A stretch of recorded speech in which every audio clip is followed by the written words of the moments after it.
Before President Joe Biden delivered a speech today on junk fees, he offered an update on Israel, saying the U.S. continues to monitor the situation very closely. The president also said he spoke again today with Israeli Prime Minister Benjamin Netanyahu, and President Biden renewed his commitment to Israeli security. White House Correspondent Owen Jensen reports. Owen? Tracy, good evening to you. Tonight, President Joe Biden describes the U.S. bond with the Jewish people as unshakable, adding that the U.S. has Israel's back.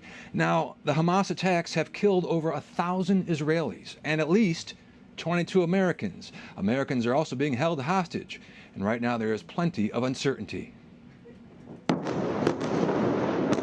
As the war between Israel and Hamas continues to unfold and escalate, President Joe Biden tells reporters in the Rose Garden, "This attack has brought to the surface the painful memories and scars left by a millennia of anti-Semitism and genocide against the Jewish people. And this moment, we have to be crystal clear. There is no justification for terrorism." U.S. State Department spokesperson Matthew Miller says they're receiving new information every hour on missing Americans and hostages. When we say that the safety and security of Americans overseas is our first priority, that means American citizens anywhere, whether they be in Israel, whether they be in Gaza, whether they be anywhere in the world. Secretary of State Antony Blinken is traveling to Israel and Jordan to meet with allies, and the U.S. is sending Israel more ammunition to defend itself. An American aircraft carrier also arriving in the Mediterranean to deter other countries from joining the fight. Defense Secretary Lloyd Austin says U.S. Special Forces will help with planning and intelligence.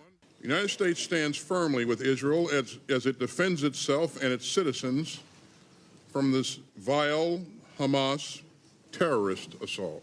And right alongside Austin, Ukrainian President Volodymyr Zelensky, who called for support for victims of terror attacks.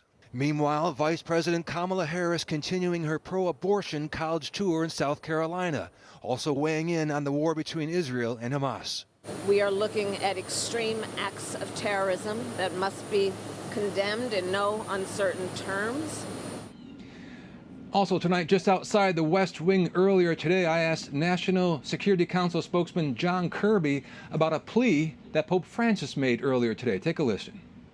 What's your reaction to that? Pope Francis calling on Hamas to release those hostages? What's your reaction? We share the Pope's concern over these hostages, and we have called for the immediate release as well. Do you think the Vatican can help secure their release? That would be up for the Vatican to decide and to speak to. That's not something that I would do. I would never venture to speak for the Pope or the Vatican, but we share the Vatican's concerns over the fate of these hostages. And as I said, we too call on Hamas to immediately release them, all of them. Thank you, sir. Now, John Kirby says the administration is also aware of safety concerns in the U.S. Jewish community, and they're working to disrupt threats before they happen. At the White House, Owen Jensen, EWTN News Nightly.